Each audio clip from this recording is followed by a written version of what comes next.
I want to be graceful to Pam Bondi. She did sign on to a brief opposing what the left was trying to do to Jack Phillips, the baker in Colorado, but she has essentially in the last 24 hours taken the left's position in that case. And I know a lot of stress, a lot of moving parts, a lot of people coming at her. She's having to think on her feet. But this is not good stuff, what Pam Bondi has done overnight, and she's tried to walk it back. Let me play you first the two statements, one of which sounds very much like she is the British Attorney General, not the American Attorney General. There's free speech, and then there's hate speech. And there is no place, especially now, especially after what happened to Charlie, in our society. Do you see more law enforcement going after these groups who are using hate speech and putting cuffs on people so we show them that some action is better than no action? We will absolutely target you, go after you, if you are targeting anyone with hate speech. With hate speech, there's you understand, please, there's no such thing as hate speech. There's just free speech in the United States. And speech is not prosecutable in the United States. And then she put up a tweet and she says, hate speech that crosses the line into threats of violence is not protected by the First Amendment. It's a crime. For far too long, we've watched the radical left normalize threats, call for assassinations, and cheer on political violence. That era is over. Under 18 U.S.C. 75C, it's a federal crime to transmit any communication containing any threat to kidnap any person or threat to injure the person of another. Likewise, other statutes make it a felony to threaten public officials, members of Congress, or their families. You cannot call for someone's murder. You cannot swat a member of Congress. You cannot dox a conservative family and think it will be brushed off as free speech. These acts are punishable crimes, and every single threat will be met with the full force of law. Free speech protects ideas, debate, and even dissent, but it does not and will never protect violence. Now, I agree with her walk back, but that's not hate speech. Those are not hate speech. Those are actionable acts. Swatting someone, this has happened to me, is not hate speech. It's actually an action designed to cause someone harm. You actually can say someone needs to die for something, and it's not a crime in the United States. It's only a crime if your intention when you say it is you're not blowing off steam, you want it done. You can actually say that the president or members of Congress should be shot or whatnot if you're blowing off steam, not if you actually want them to be shot. It's all a matter of intent, and that's not hate speech. If you're sitting on your front porch and you watch, I don't know, the kicker for your favorite college football team in his orange jersey miss a 20-yard field goal that could have won the game against the University of Georgia, and you say that guy needs to be shot, that's not a crime. It's not a crime. You do understand that, don't you? And it's not hate speech. There's no such thing under American law as hate speech. And Pam Bondi now twice in this interview and online says there's hate speech. There's hate speech in Great Britain. And American conservatives have been railing against what's happening in Great Britain, where people are going to jail for saying things that the government decides are hateful. She's absolutely right. You can't dox somebody in this country. You can't incite people to go kill another person. You yourself can't declare you're going to kill that person with the intent to kill that person. But the Supreme Court has ruled it is legal to celebrate violence or advocate, but it's not imminent violence. There is a difference between imminent violence and threats to harm and what you're saying. Now, for those of you who think, Erickson, you don't even know what you're talking about, that's the Attorney General of the United States. I was a First Amendment lawyer. I represented TV stations and radio stations when I practiced law. I'm also a talk radio show host. I can assure you I know exactly what the laws on speech are in the United States, and there's no such thing as hate speech. But it goes beyond that. This is what she also said on Fox News last night, and this is problematic too. Well, sure, we all believe in the First Amendment, and these people speak horrible things. I think yesterday or today, Sean, a school board member right here in Virginia had to resign because she said horrible things about Charlie Kirk and that he deserved to die. That's horrific. It's free speech, but you shouldn't be employed anywhere if you're going to say that. And employers, you have an obligation to get rid of people. You need to look at people who are saying horrible things, and they shouldn't be working with you. Businesses cannot discriminate. If you want to go in and print posters with Charlie's pictures on them for a vigil, you have to let them do that. We can prosecute you for that. No. You can't be prosecuted for that. That's you. You guys understand this, right? If the government can prosecute a print shop because it didn't want to print flyers for for a rally to honor Charlie Kirk, then Jack Phillips, the baker who didn't want to bake the transgender birthday cake, can be prosecuted for not doing that. This is how does the Attorney General of the United States for a Republican administration not know this? Particularly when Pam Bondi actually signed a brief in defense of Jack Phillips. This is a dangerous, dangerous game that Pam Bondi is playing with this. And unfortunately, I think there are a lot of people who, when it was their side targeted, when the left was coming for us in our words, they were very much free speech absolutists. But now that it's people of the left who can be targeted, people are like, yeah, screw it. Let's go after them and prosecute them. I want to tell you where I am on this because I have spent a lot of time thinking about this because I consider myself fairly well a free speech absolutist. If you want to stand up and say awful, awful, awful things about me, about Charlie Kirk, about the President of the United States, about Jesus Christ, about Muhammad, go for it. You have that right under the First Amendment. Your right to say those things, however, does not mean there won't be consequences in your job or life. That is true. But the government should not be able to prosecute you.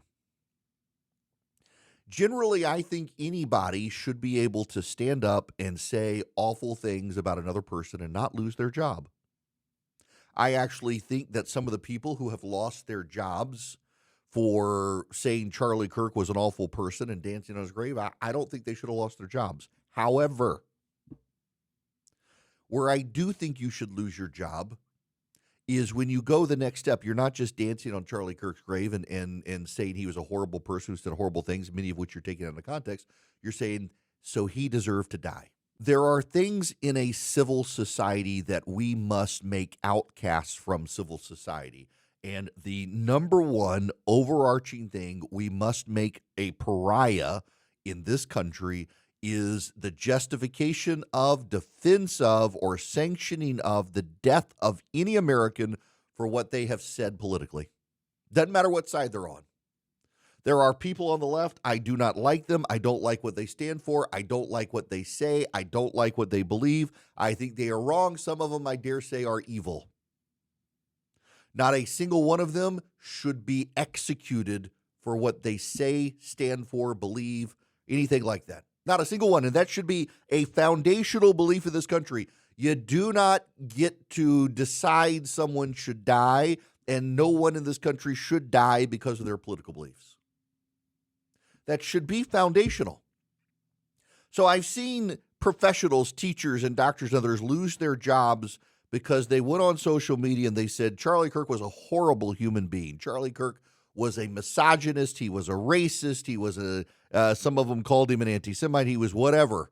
And I don't think those people should lose their jobs. Now, that's between them and their employer, though. However, I have seen doctors, and I have seen teachers, and I have seen members of the military. I have seen a Secret Service agent. I have seen nurses. I have seen, in one case, an electrician. I have seen local TV hosts and others go on social media and say, Charlie Kirk got what he deserved. Violence met with violence. What did you think was going to happen? Those people should lose their job. You got to understand the nuance here. Believe every bad thing you want to believe and be free to say whatever you want to say about me, Charlie Kirk, Jesus Christ, I don't care. But the moment you say he got what he deserved to die, he should have been shot, I'd have made him suffer, you deserve to be fired from your job. In none of those cases do you deserve to be prosecuted because it's your free speech right. There's got to be accountability in society, though, for any American who thinks another American deserves death for their political views, because no American, no matter how abhorrent you think their ideas are, deserves death for their views. That's got to be foundational in a civil society. I'm trying to be graceful to the Attorney General because she's under a lot of pressure. You've got the situation now with Charlie Kirk. She was a friend of his, but it's not helpful for the Attorney General to embrace the idea that there is hate speech in the country, because there's not. And conservatives, people on the right, populists, this will be turned on you the moment a Democrats take back power. If you embrace the idea there is hate speech, it will be used against you. I believe marriage is between a man and a woman because I'm an evangelical Christian. I believe transgenderism is mental illness. To the left, that's hate speech.